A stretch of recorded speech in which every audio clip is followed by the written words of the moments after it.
therapeutic world has a fair bit to do with this. Partly because therapists who are basically guns blazing.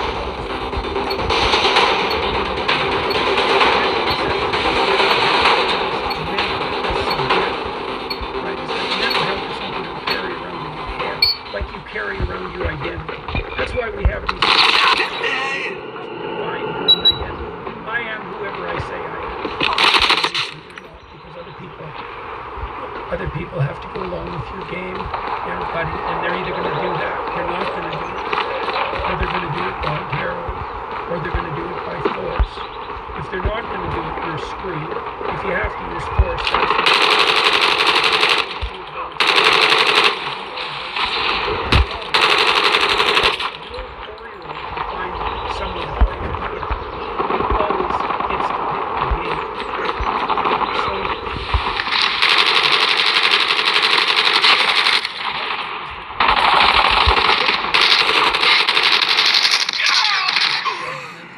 generation. Your mental health isn't dependent on you. That's not the right way to think about it.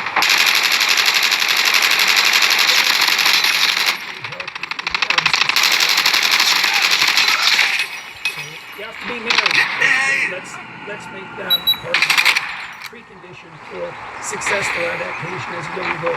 You have to be married. So you have to establish a relationship.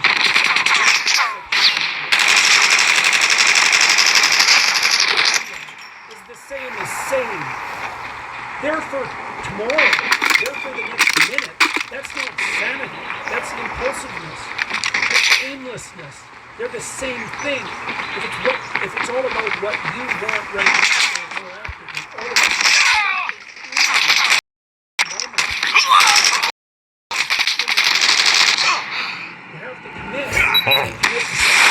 you commit to your family, you commit to your community. Like, there are multiple levels of identity that stretch out into the social world, and voluntarily adopting those levels of hierarchical responsibility gives you an identity. It gives you a purpose. You said earlier that one of the things you do is seek for validation.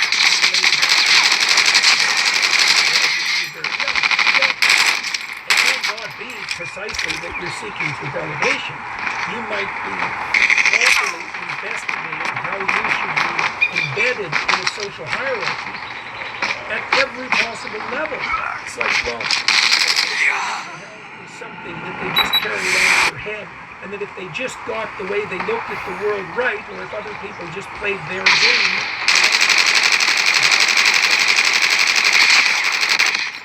there's no difference between thinking about yourself and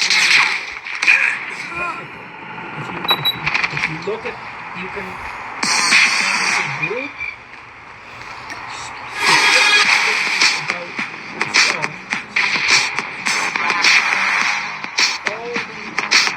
All the descriptions.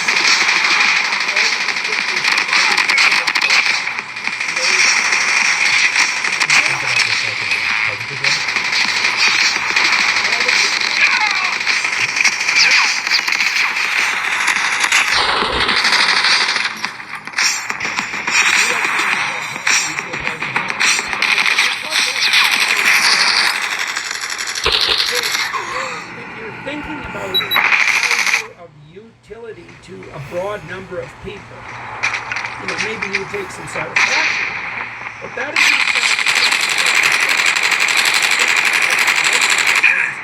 other people, and it's a responsibility. Why do you like your podcast? You can pursue what you're curious about, but you wouldn't have to do that publicly. Okay, so why do you do it publicly? For a few reasons. First one being that it keeps me accountable. That was one of the main reasons. That it kept me accountable, because I knew that if I didn't do it,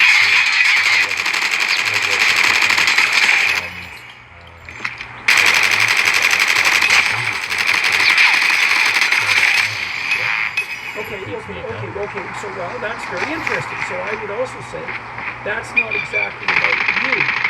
That's about your ability to live in harmony between what you say and the way you act, and the expectations that an increasingly broad social community has of you as a consequence.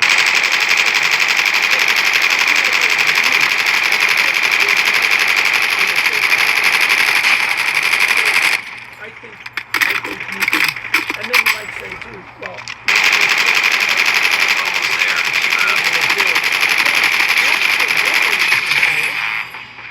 because if they're good aims or goals, and I would say what good means technically is that will play out in the medium to long term across a multitude of situations. So,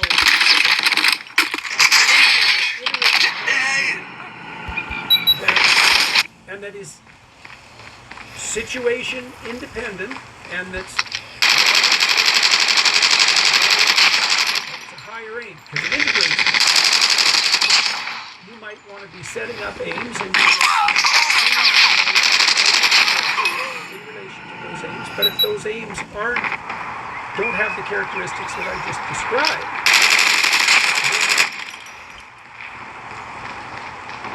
if the aims have the characteristics I just described, they're not about you. And then we can also ask, what do you mean about you? Exactly. What you are you talking about here? You know, and so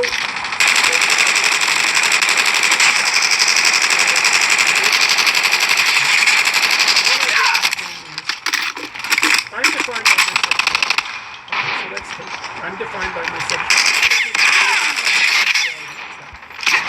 Do you mean the opportunity to engage in sex? Like, are you reducing sexuality as such to the act of sex? Okay, let's say you are.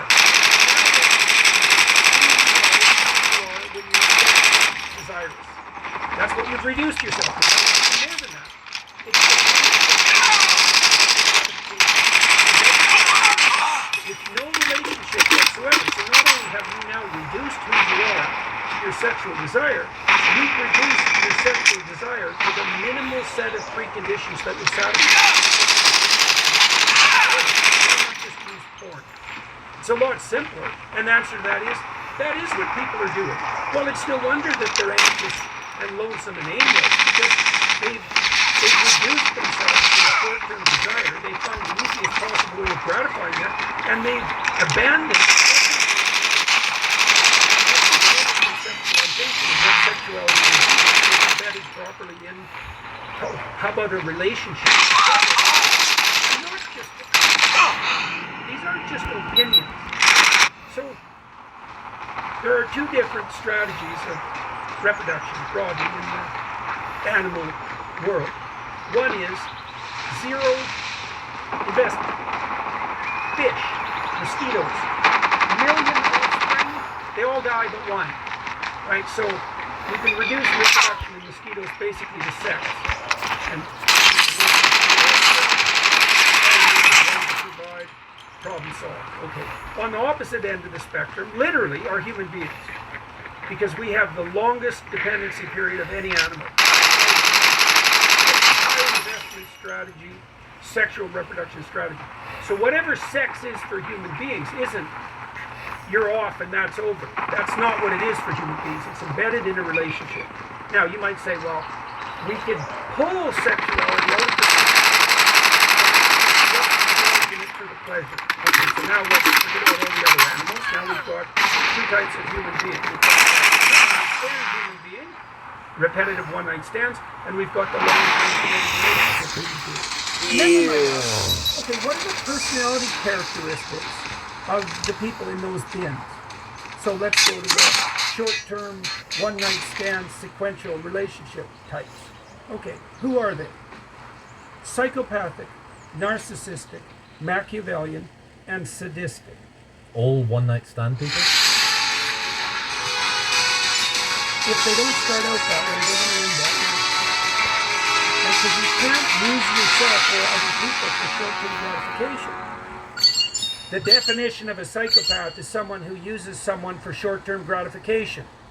Okay, so it's definitional, right? So, and then you might say, well, I'm not like that, I just like sex. It's like, yeah, but if you practice that for 5 years, you're not going to become what you practice. You know, and I talked to Russell Brand about this a little bit, and I can say this because it was on his podcast, so it's not like this is secret. You know, Russell had what Andrew Tate promises as follows. He had fame, he was charismatic, and he had more or less unlimited access to short-term sexual gratification. Okay, in combination with, you know, the chemicals that make that even more likely. Alcohol and cocaine, let's say. So what are the consequences? Well, I asked him.